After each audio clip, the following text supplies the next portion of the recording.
A young man was out walking one day in Erin, leading a stout cart-horse by the bridle. He was thinking of his mother and how poor they were since his father, who was a fisherman, had been drowned at sea, and wondering what he should do to earn a living for both of them. Suddenly a hand was laid on his shoulder, and a voice said to him, "Will you sell me your horse, son of the fisherman?"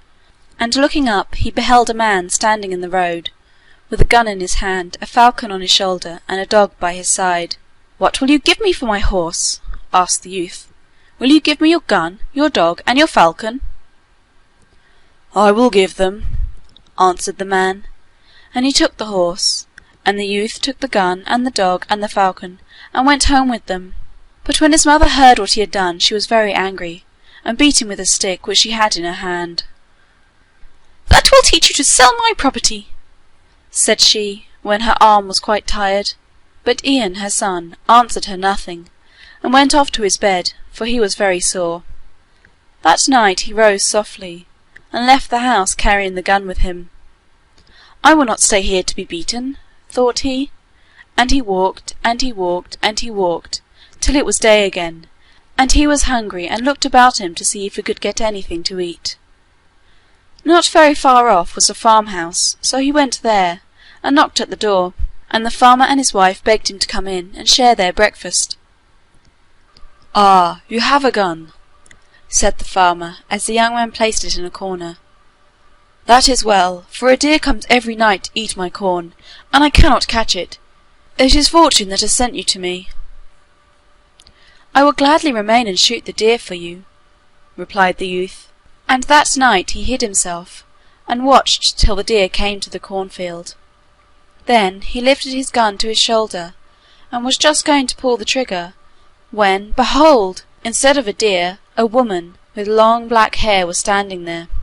At this sight his gun almost dropped from his hand in surprise, but as he looked, there was the deer eating the corn again. And thrice this happened, till the deer ran away over the moor, and the young man after her.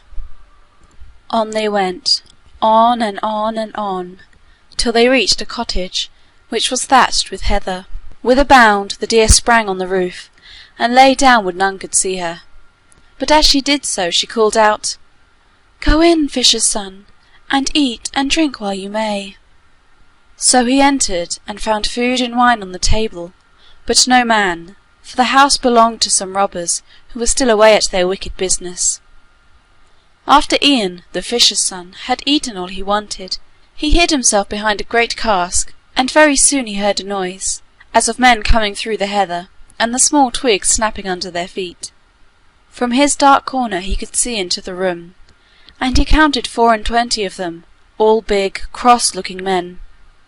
"Some one has been eating our dinner," cried they, "and there was hardly enough for ourselves."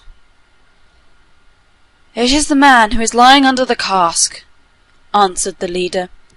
"Go and kill him, and then come and eat your food and sleep, for we must be off betimes in the morning." So 4 of them killed the fisher's son, and left him, and then went to bed.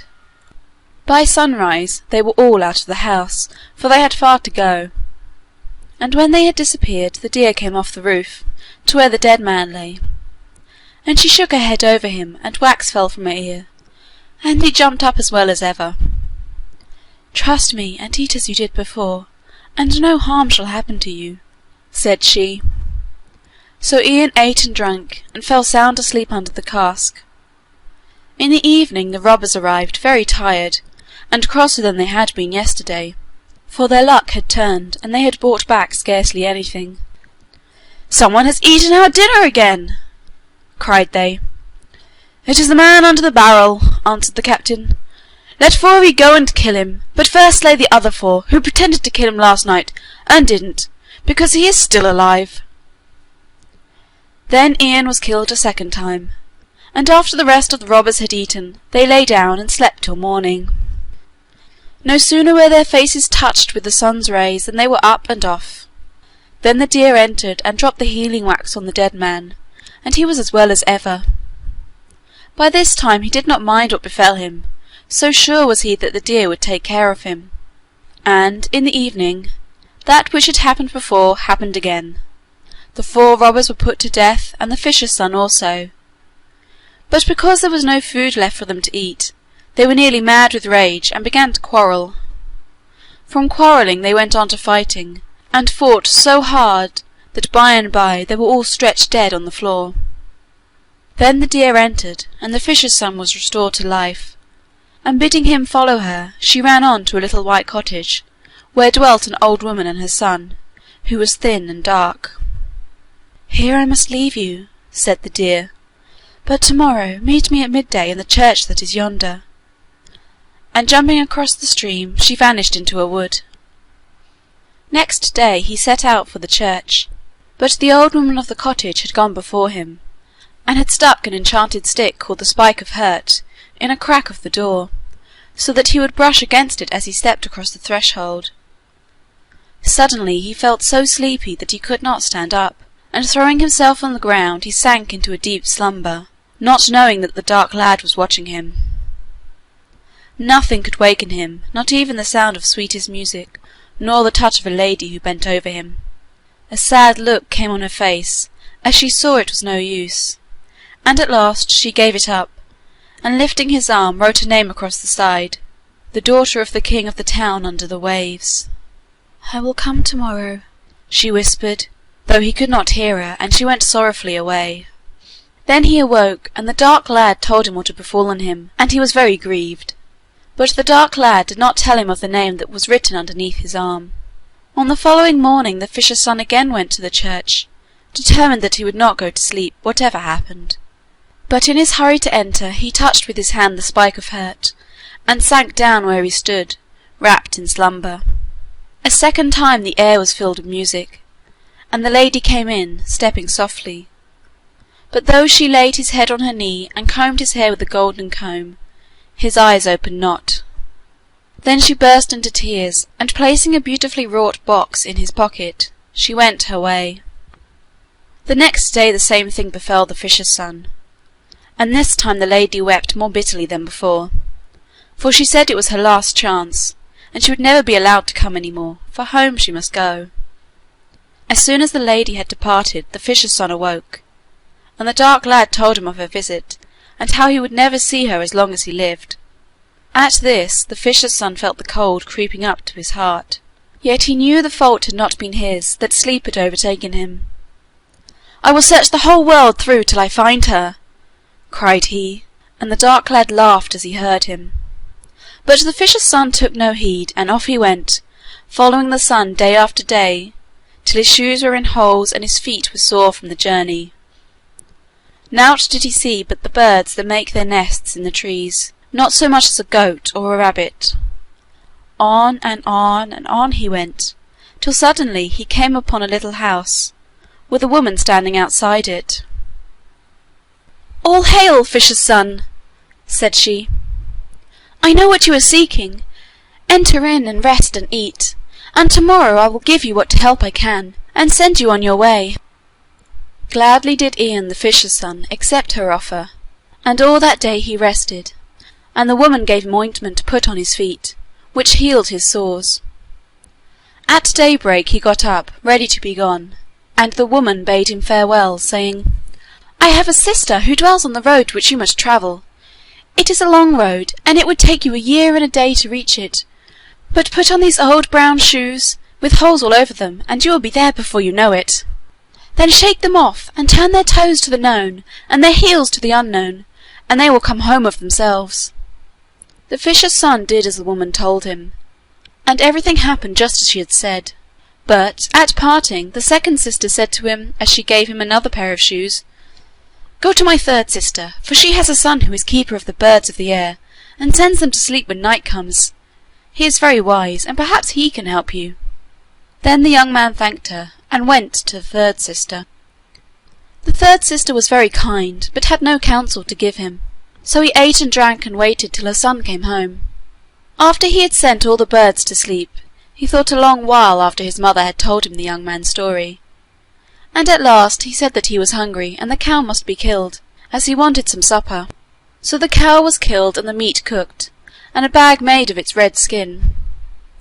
"Now get into the bag," and the young man got in and took his gun with him, but the dog and the falcon he left outside. The keeper of the birds drew the string at the top of the bag, and left it to finish his supper, when in flew an eagle through the open door, and picked up the bag in her claws, and carried it through the air to an island. There was nothing to eat on the island, and the fisher's son thought he would die of food, when he remembered the box that the lady had put in his pocket.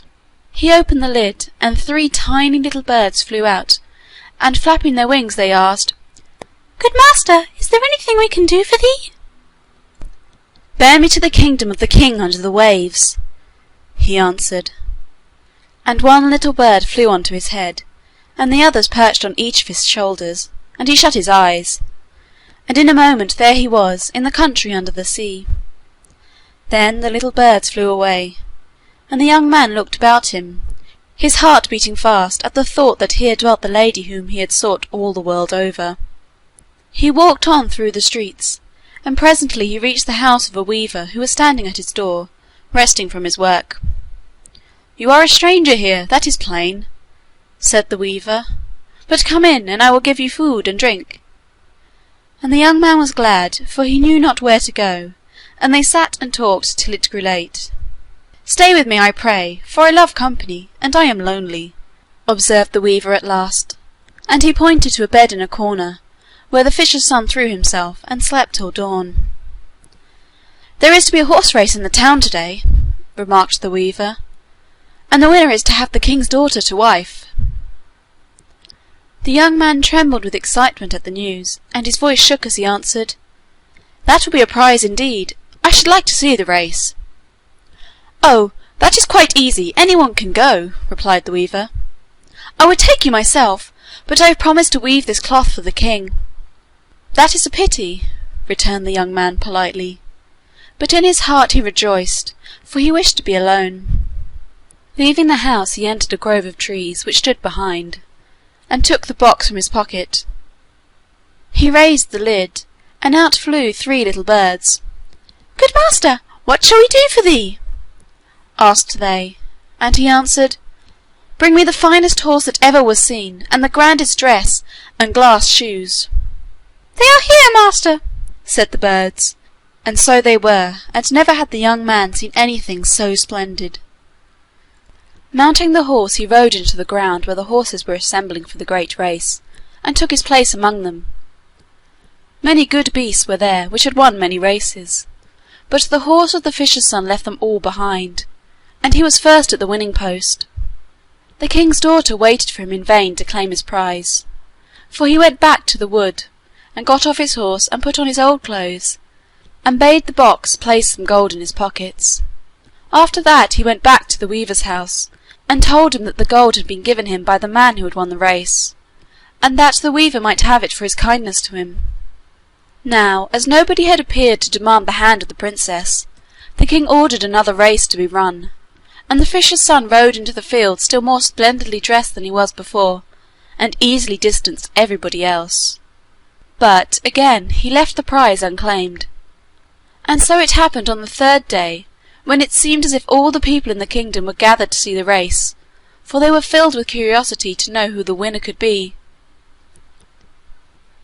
"If he will not come of his own free will, he must be bought," said the king, and the messengers who had seen the face of the victor were sent to seek him in every street of the town. This took many days, and when at last they found the young man in the weaver's cottage, he was so dirty and ugly, and had such a strange appearance, that they declared he could not be the winner they had been searching for, but a wicked robber who had murdered ever so many people, but had always managed to escape. "Yes, it must be the robber," when the fisher's son was led into his presence. "Build a gallows at once, and hang him in the sight of all my subjects, that they may behold him suffer the punishment of his crimes." So the gallows were built upon a high platform, and the fisher's son mounted the steps up to it, and turned at the top to make the speech that was expected from every doomed man, innocent or guilt. As he spoke he happened to raise his arm, and the king's daughter, who was there at her father's side, saw the name which she had written under it. With a shriek she sprang from her seat, and the eyes of the spectators were turned towards her. "Stop! Stop!" she cried, hardly knowing what she said. If that man is hanged, there is not a soul in the kingdom but shall die also."